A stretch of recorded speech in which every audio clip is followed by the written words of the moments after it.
बच्चों क्वेश्चन बहुत इंपॉर्टेंट है जो कि जेईई और नीट में कई बार रिपीट कर चुका है। इस साल भी जेईई में 2025 से पूछा गया।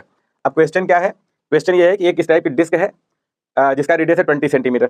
इसमें से एक छोटी सी डिस्क को काट के अगर हटा दिया जाए तो रिमेनिंग डिस्क का सेंटर ऑफ मास कितना शिफ्ट कर जाएगा, रिमेनिंग डिस्क का सेंटर ऑफ मास कितना खिसक जाएगा, ये क्वेश्चन पूछा गया।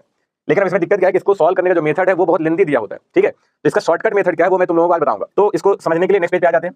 अब वही डिस्क यहाँ पर बनी हुई है, 20 सेंटीमीटर रेडियस है, 5 सेंटीमीटर की डिस्क को काट के हटा लिया गया, ऐसा समझो। ठीक है, अब सेंटर ऑफ मास का जो फार्मूला होता है m1x1 + m2x2 divide by m1 + m2। ठीक, अब यहाँ पर देखो एक दिक्कत क्या है कि क्योंकि यहाँ पर ये जो फार्मूला होता है वो दो बॉडी के लिए होता है। ठीक, अब यहाँ पर हम लोग क्या करेंगे, यहाँ पर ट्रिक क्या है यही समझना है कि अब हम हमारी ये वाली बॉडी तो इसमें तो मास है, लेकिन जो काट के हटा लिया गया इस वाले मास को नेगेटिव मास के जैसा ट्रीट करना होता है। ठीक है, तो यही इसमें ट्रिक है कि हमारा जहां पर प्लस था उस मास को जो काट के हटा लिया उसको नेगेटिव मास ले लो, तो जहां m2 था उसको माइनस साइन कर देंगे। ठीक है, ऊपर भी नीचे भी, पहली चीज। अब दूसरी प्रॉब्लम क्या है, इसमें क्वेश्चन में कहीं मास दिया ही नहीं है। अब देखो इसमें केवल रेडियस दिया हुआ है। ठीक है, डेंसिटी कुछ नहीं दिया। अब इसका क्या सोल्यूशन है, अब इसको भी जरा समझते हैं। ठीक है, तो इसके लिए आप एक काम कर लेते हैं हम लोग कि मास का फार्मूला होता है डेंसिटी इनटू वॉल्यूम। ठीक है, अब ट्रिक यहीं पे छिपी हुई बहुत बढ़िया ट्रिक है, एकदम शॉर्टकट हो जाएगा, देखते रहो। अब वॉल्यूम ऑफ द डिस्क, अगर डिस्क के वॉल्यूम की बात करें तो डिस्क का वॉल्यूम होता है pi R square into H. H मतलब इसकी थिकनेस, थिकनेस का चलो टी बोल दो, ये हो गया मान लो। ठीक है, तो ये मास ऑफ द डिस्क का फार्मूला होता है। अब यहाँ पर हमें दो डिस्क समझना है, एक बड़ी वाली डिस्क और एक जो काट के हटाया वो डिस्क। ठीक है, अब क्योंकि मासेस ऊपर भी है नीचे भी है तो ये एक तरीके से रेशियो जैसा है। ठीक है ना, ऊपर भी मास नीचे भी मास, तो इन दोनों डिस्क के मास में जो चीजें सेम होगी वो कट जाएंगी। यही यहाँ पर ट्रिक करके इसको सॉल्व कर लेंगे।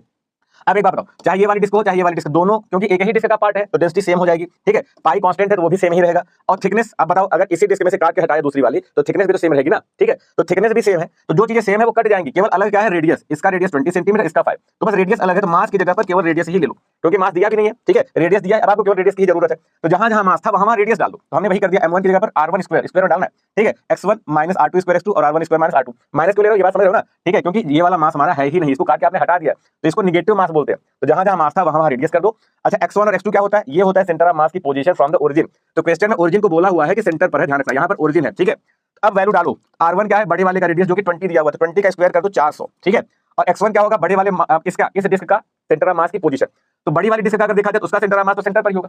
ठीक है, और ओरिजिन भी यही है, तो सेंटर ऑफ मास की डिस्टेंस ओरिजिन से लेना होता है। तो सेंटर ऑफ मास अगर ओरिजिन पर ही आ गया तो ओरिजिन से डिस्टेंस सेंटर ऑफ मास की 0 हो जाएगी। तो x1 की वैल्यू क्या लिखेंगे, 0 लिखेंगे। फिर माइनस r2 इस वाले का रेडियस जो कि 5 दिया हुआ तो उसका स्क्वायर कर दो 25, और x2 क्या है इस वाले का जो सेंटर ऑफ मास है वो ओरिजिन से कितना दूरी पर है, तो इसका सेंटर ऑफ मास यहाँ होगा। ठीक है, इस डिस्क का सेंटर ऑफ मास यहाँ होगा, तो ये ओरिजिन से कितनी दूरी पर है, तो जरा सा सोचो, ये पूरा 20 है और ये 5 है। ठीक है, तो ये डिस्टेंस कितनी हो जाएगी, 15 हो जाएगी। तो ओरिजिन से 15 सेंटीमीटर की दूरी पर इस वाली का सेंटर ऑफ मास माना जाएगा, तो ये 15 ले लो। ठीक है, x2 की वैल्यू हो जाएगी 15 और डिवाइड बाय r1 स्क्वायर यानी बड़ी वाली का फिर से कर दो, 20 का स्क्वायर 400 और r2 आपका ये वाले का रेडियस तो उसका स्क्वायर करोगे तो 5 का स्क्वायर हो जाएगा 25। इसी को सॉल्व कर लो, आंसर आ जाएगा बस।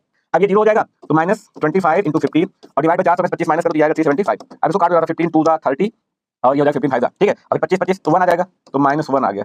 यही हमारा आंसर।